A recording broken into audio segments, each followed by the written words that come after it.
Hello दोस्तों, मैं फिरोज खान। स्वागत है आपका मेरे चैनल पर। दोस्तों, आज मैं आपके लिए लेकर आया हूं एक नया एक्ट, अल्पव्यय व्यक्ति अपहानिकारक प्रकाशन अधिनियम 1956। छोटा एक्ट है, मज़ेदार एक्ट है और मध्य प्रदेश एडीपीओ एग्ज़ाम के लिए काफ़ी इम्पोर्टेंट है। दोस्तों, इसमें कुल 7 धाराएं हैं। एक ही चैप्टर में इसको कंप्लीट कर दिया गया है। इसका क्रमांक 93 और सन 1956 इसको जब लागू किया गया उस समय इसका क्रमांक 93 रहा। भारतीय गणराज्य के 7वें वर्ष इसे संसद में निम्नलिखित रूप में अधिनियमित हो पाया। 7वें वर्ष इसे संसद में पारित किया और पारित कर देने के पश्चात इसे राष्ट्रपति की जो अनुमति सिग्नेचर वो हुए हैं दोस्तों 28 दिसंबर 1956 को। 28 दिसंबर 1956 को इस एक्ट को राष्ट्रपति की अनुमति प्राप्त हुई। उसके 2 माह के बाद 1 फरवरी सन 1957 को इसे संपूर्ण भारत पर लागू कर दिया गया, जम्मू कश्मीर राज्य को छोड़कर। लेकिन 31 अक्टूबर 2019 से इसे संपूर्ण भारत पर लागू कर दिया गया, जम्मू कश्मीर समेत। जम्मू कश्मीर को लोप कर दिया गया है, उसे हटा दिया गया है अब नए एक्ट में। अल्पवयी व्यक्ति से मतलब है ऐसा व्यक्ति जो 20 वर्ष से कम आयु का व्यक्ति हो। अपहानिकारक प्रकाशन, ऐसे व्यक्तियों को हानि से बचाना, नुकसान से बचाना। The young person harmful publication act 1956, यानी ऐसे 20 वर्ष से कम व्यक्तियों को अन्य ऐसी जो व्यक्ति अपराध के किए जाने को या हिंसा या क्रूरता ऐसे चीज़ों से बचाना।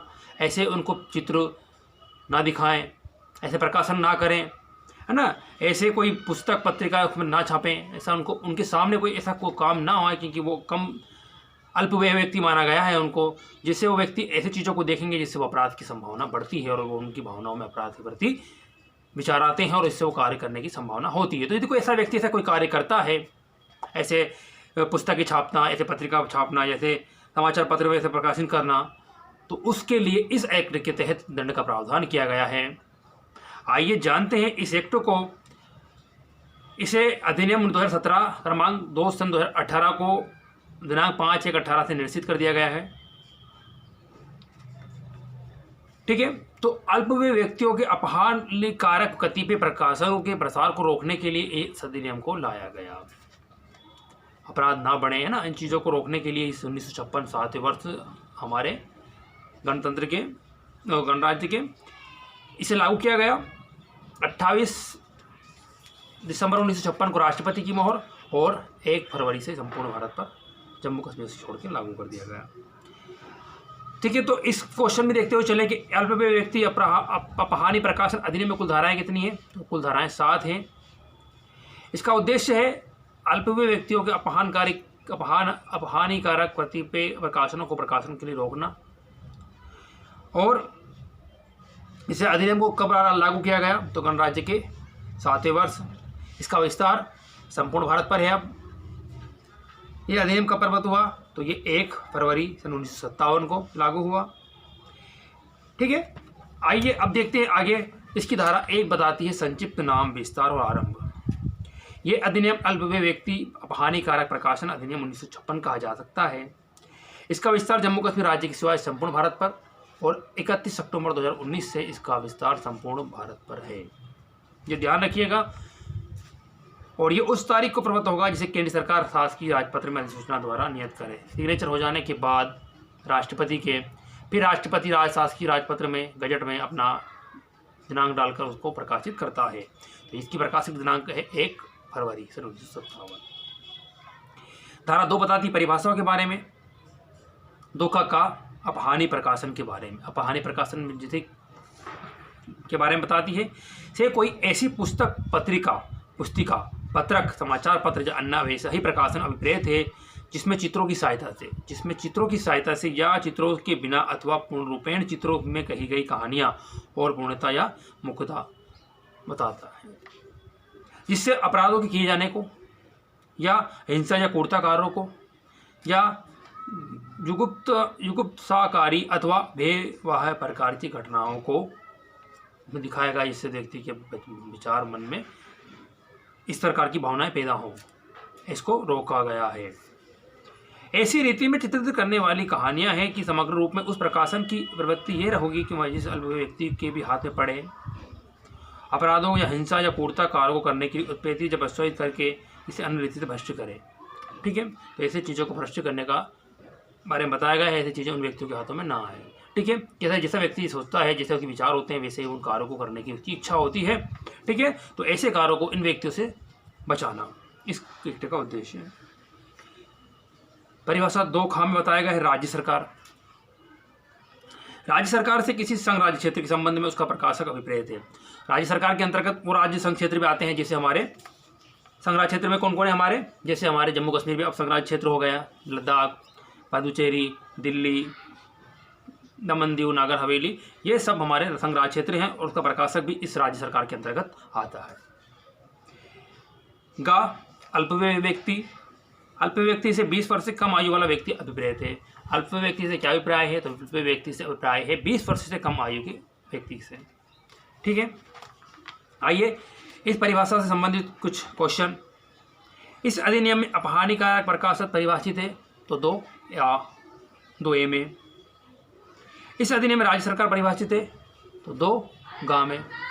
उसके बाद अपहानिकारक प्रकाशन से विपरीत किसी अल्प व्यक्ति पुस्तिका, पत्रिका या पत्र समाचार पत्र के किसी को इसमें प्रोत्साहित करने को लेकर क्या है। ऑप्शन ए अपराधों की किए जाने का, ऑप्शन बी हिंसा या क्रूरता के कार्यों का, ऑप्शन सी गुसुप्त कार्य अथवा भय प्रकार की घटनाओं का, उपरोक्त सभी। ठीक है, तो अभी हमने देखा तो क्या है, उपरोक्त सभी चीजें। अल्पवयी व्यक्ति परिभाषित है, तो अल्पवयी व्यक्ति परिभाषित है 2C में।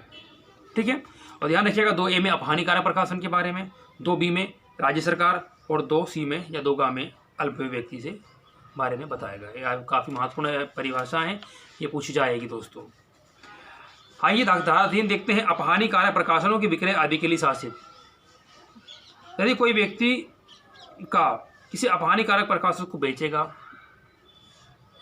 अपहानिक प्रकाशनों के लिए विक्रय के आदि के लिए शासित, जो कोई अपहानिकारक प्रकाशनों को बेचेगा उसके लिए दंड का प्रावधान, पेनल्टी का प्रावधान किया गया है। भाड़े पर देगा, वितरित करेगा, सार्वजनिक रूप से प्रदर्शित करेगा या इसी रीति से प्रचलित करेगा का। और खा बता रही है विक्रय, बेचना, भाड़े पर वितरण, सार्वजनिक प्रदर्शन या विचलन के प्रयोजनों के लिए किसी अपहानिकारक प्रकाशन को मुद्रित या रचित या उत्पादित करेगा या अपने कब्जे में रखेगा, अथवा वहाँ विज्ञापित करेगा या किसी भी साधन के द्वारा वहाँ ज्ञात कराएगा कि कोई अपहानिकारक प्रकाशन किसी व्यक्ति से या उसके माध्यम से उत्पाद किया जा सकता है, तो वहाँ कारावास है जिसकी अवधि 6 मास तक हो सकेगी, या जुर्माने से, ये दोनों से दंड का प्रावधान किया गया है धारा 3 के अंतर्गत। जो कोई व्यक्ति बेचेगा, विज्ञापन करेगा या किसी भी तरह से कोई कार्य करेगा जो बताया गया है धारा के अंतर्गत, तो उसको 6 माह तक का कारावास और जुर्माना, ये दोनों से दंडनीय किया जाएगा। उपधारा 2, इस धारा के अधीन 2 सिद्धि पर न्यायालय उस अपहानिकारक प्रकाशन की सब प्रतियों को नष्ट करने का आदेश दे सकेगा, और वो पकड़ा जाने पर, 2 सिद्ध हो जाने पर उसकी जो संपत्ति है उस सब नष्ट करने का आदेश दे सकेगा। कौन? न्यायालय। और इस संबंध में 2 सिद्ध हुई और जो न्यायालय की अभिरक्षा में या 2 सिद्ध व्यक्ति की शक्ति या कब्जे में बची है, सबको नष्ट करने का आदेश देगा। धारा 4, अपहानिकारक प्रकाशनों को संपहत घोषित करने की सरकार की शक्ति। राज्य सरकार की शक्ति है कि वो उसको संपहत कर ले, कब्जे में ले ले। इसका उपधारा 1 देखिए। यदि राज्य सरकार के प्रधान विधि प्राधिकार से परामर्श करने के पश्चात विधि प्राधिकार से परामर्श के पश्चात महाधिवक्ता या किसी अन्य नाम से ज्ञात हो, जिसे महाधिवक्ता रहता है अटॉर्नी जनरल, कि किसी अन्य नाम से ज्ञात हो, सरकार की राय है कि कोई प्रकाशन अपहानी प्रकाशन है, तो वहाँ शासकीय राजपत्र में अधिसूचित आदेश द्वारा घोषित कर सकेगी कि ऐसे प्रकाशन की प्रत्येक प्रति को सरकार को उसकी प्रत्येक जो प्रति हैं तो राज्य सरकार उसको अपने कब्जे में ले लेगी, और प्रत्येक ऐसी अधिसूचना में आदेश का आधार कथित होगा, उसको आदेश में आधार कथित कर दिया जाएगा। ठीक है, इसकी उपधारा 2 बता दिए कि धारा 6 की उपधारा 1 की उपबंधों के पर प्रतिकूल प्रभाव डाले बिना ये यहाँ की किसी प्रकाशन के संबंध में उपधारा 1 के अधीन समर्पण का आदेश है, वहाँ किसी भी पुलिस अधिकारी के लिए उन राज्य क्षेत्रों में जिन पर इस अधिनियम का विस्तार है, जहाँ कहीं भी पाया गया उसे अभिगृहित करना विधिपूर्ण होगा। उसे अपने कब्जे में लेना, उसे अभिगृहित कर लेना विधिपूर्ण होगा। पुलिस अधिकारी भी उसको इस कार्य को कर सकता है। ठीक है, राज्य सरकार की शक्ति संपत्ति को पाने की। धारा 5 समाहरण के आदेश के विरुद्ध उच्च न्यायालय में अपील। धारा 4 के अधीन राज्य सरकार द्वारा दिए गए समाहरण के किसी आदेश से व्यतीत कोई व्यक्ति ऐसे आदेश को उपस्थित कराने के लिए आवेदन की तारीख से 60 दिन के अंदर उच्च न्यायालय में आवेदन कर सकेगा और उच्च न्यायालय ऐसे आवेदन पर ऐसा आदेश दे सकेगा जैसा वहाँ उचित समझे। ठीक है, कोई व्यक्ति यदि उसको विरुद्ध में अपील करनी है तो अपील कहाँ करेगा? उच्च न्यायालय में करेगा। और कब करेगा? आदेश के 60 दिन के भीतर। 60 दिन के भीतर उसको उच्च न्यायालय में कर सकेगा और उच्च न्यायालय जैसा भी उचित समझे संबंधित समय को साक्ष्य एविडेंस देने के पश्चात, बातों को कार्रवाई करने के पश्चात, विचरण होने के पश्चात, तो फिर वो जैसा ठीक समझे उसका निर्णय जजमेंट देगा। धारा 6 अपहानिकारक प्रकाशनों को अभिगृहित और नष्ट करने की शक्ति। ठीक है, जब उनको प्राप्त करना और उसे नष्ट करने की शक्ति। कोई पुलिस अधिकारी राज्य सरकार द्वारा इतने सशक्त हो कार्य करने के लिए किसी भी अपहानिकारक प्रकाश को अभिगृहित कर सकेगा। प्रथम वर्ग मजिस्ट्रेट या कोई मजिस्ट्रेट जो उप निरीक्षक पंथी के नीचे वाले किसी पुलिस अधिकारी को वारंट द्वारा प्राधिकृत कर सकेगा कि वह ऐसे स्थान में प्रवेश करे और तलाशी ले जहां अपहानिकारक प्रकाशों का स्टॉक हो। जहां किसी पुलिस अधिकारी को ऐसा सूचना मिलती है किसी मजिस्ट्रेट को या उप सब इंस्पेक्टर पद को वाले व्यक्ति को, तो वो ऐसे स्टॉक को, तो वो तलाशी अपहानिकारक स्टॉक हो तो अपहानिकारक की तलाशी लेने के कहीं स्टॉक रखा हो तो वहाँ तलाशी ले सकता है, या उसके उपयोग या युक्ति संदेह हो या कोई संदेह हो, ऐसा लगता है, कोई आशंका हो, तो ऐसा पुलिस अधिकारी ऐसे स्थान पर पाए गए किसी भी प्रकाशन को अभिगृहित कर सकेगा और उसकी राय पर वहाँ अपहानिकारक प्रकाशन होगा। ठीक है, तो ऐसा पुलिस अधिकारी उसको अभिगृहित कर लेगा और उसकी राय में वह अपहानिकारक प्रकाशन हो। ठीक है, तो पुलिस की राय में लगता है कि उसकी राय में ऐसा कोई जो सामग्री मिली है, जब वस्तुएं मिली हैं तो वो ऐसी है तो उसको अपने पास। उपधारा 1 के अधीन अभिगृहित कोई प्रकाशन यथाशीघ्र किसी प्रथम वर्ग मजिस्ट्रेट के समक्ष पेश किया जाएगा और उसके प्राप्त हो जाने के पश्चात प्रथम वर्ग मजिस्ट्रेट के समक्ष पेश किया जाएगा। और उपधारा 2 के अधीन अभिगृहित कोई प्रकाशन यथाशीघ्र उस न्यायालय के समक्ष जिसने वारंट जारी किया था पेश किया जाएगा। और वारंट जारी कर दिया गया है तो वारंट जारी किए गए न्यायालय में पेश किया जाएगा।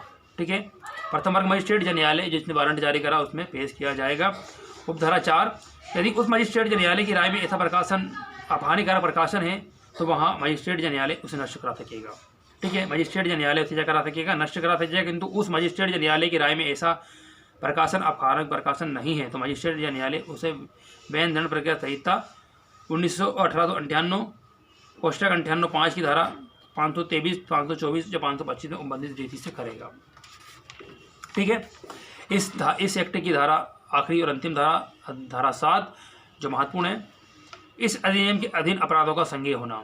ठीक है, इस जो धाराएं 6 में जो बताई गई हैं ये सारे अपराध क्या हैं? संज्ञेय हैं, कॉन्जेबल में कॉन्जेबल